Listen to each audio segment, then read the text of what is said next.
आज की हिंदी विशिष्ट की क्लास में सभी विद्यार्थियों का स्वागत है।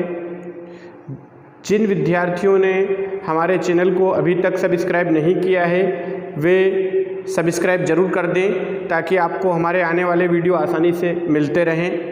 आज की कक्षा में हम छंद के बारे में अध्ययन करेंगे।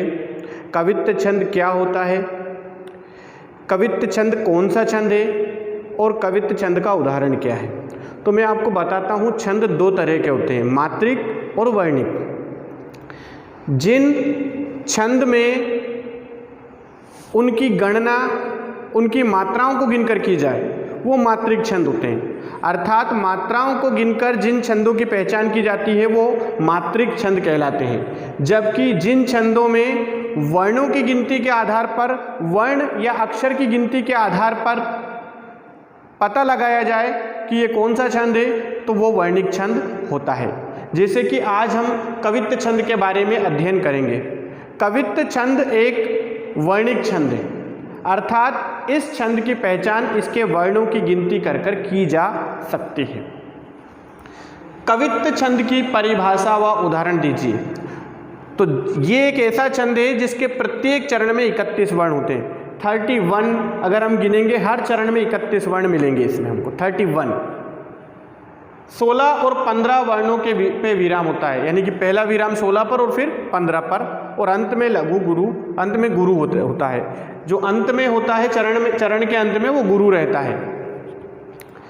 जैसे इसका उदाहरण आपको दिया है, शिशिर में शशि को स्वरूप पावे सविताऊ, घाम हूँ में चांदनी की दुती दमकती है, सेनापति होत शीतलता है सहस गुनी, रजनी की झाई वासर में झलकती है। अभी मैं इसका अर्थ और इसके वर्णों की गिनती में भी मैं आपको बताऊंगा। जैसे देखिए यहाँ पर पहले तो हम इसकी पहचान करते हैं। कुल कितने वर्ण होते हैं? 31। पहले में जो पहला चरण होता है उसमें 16 और 15 पे विराम होता है, यानी कि पहली लाइन में कितने होंगे? 16 और दूसरी लाइन में कितने होंगे? 15। गिनिए, 1 2 3 4 5 6 7 8 9 10 11 12 13 14 15 16। अब जो आपकी अगली पंक्ति है उसमें कितने वर्ण होने चाहिए? 15। 1 2 3 4 5 6 7 8 9 10 11 12 13 14 और 15। इसी प्रकार से आगे बढ़ते हुए जो अगला आपकी पंक्ति होगी उसमें कितने वर्ण होंगे? 16। कितने वर्ण होंगे? 16। 1 2 3 4 5 6 7 8 9 10 11 12 13 14 15 और 16। अब जो अगली पंक्ति होगी उसमें कितने वर्ण होंगे? 15। 1 2 3 4 5 6 7 8 9 10 11 12 13 14 और 15। तो इस तरह से इसके पहले चरण में 16 और 15 पे विराम होता है और अगले चरण में फिर 16 और 15 से, इस प्रकार से टोटल जो होते हैं कुल वो 31 वर्ण पाए जाते हैं। और इस छंद में वर्णों की गिनती के आधार पर हम इन छंदों की पहचान करते हैं। तो जो कवित्त छंद होता है उसमें कुल कितने वर्ण होते हैं? 31। 16 और 15 के विराम से कुल 31 वर्ण होते हैं। शिशिर यानी शीत ऋतु में शशि अर्थात चंद्रमा का स्वरूप मतलब रूप, पावे सविताऊ मतलब सूर्य। शीत ऋतु में यानी ठंड की ऋतु में जो चंद्रमा होता है उसके समान सूर्य नजर आता है, यानी कि सूर्य अपनी जो प्रकाश है, जो आभा है, जो चमक है, या ये कह सकते हैं कि सूर्य की जो ऊष्मा है, गर्मी है, वो शांत हो जाती है।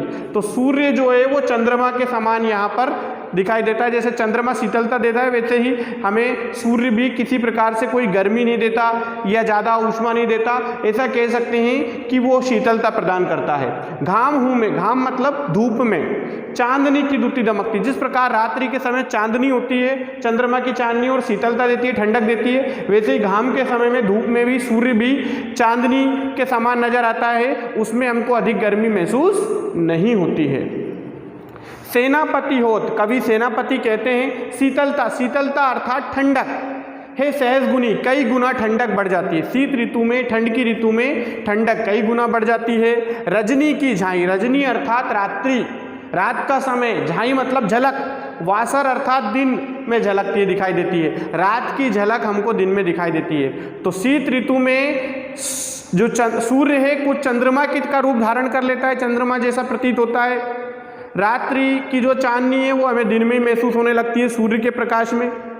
और कवि सेनापति कहते हैं कि शीतलता अर्थात ठंडक कई गुना बढ़ जाती है और जो रात की झलक है, रजनी की झाई अर्थात रात की जो झलक है वो हमें दिन में भी नजर आने लगती है। अर्थात ऐसा लगता है दिन में भी कि रात्रि के समान चांदनी सी प्रतीत होती है। तो इसका क्या उदाहरण है?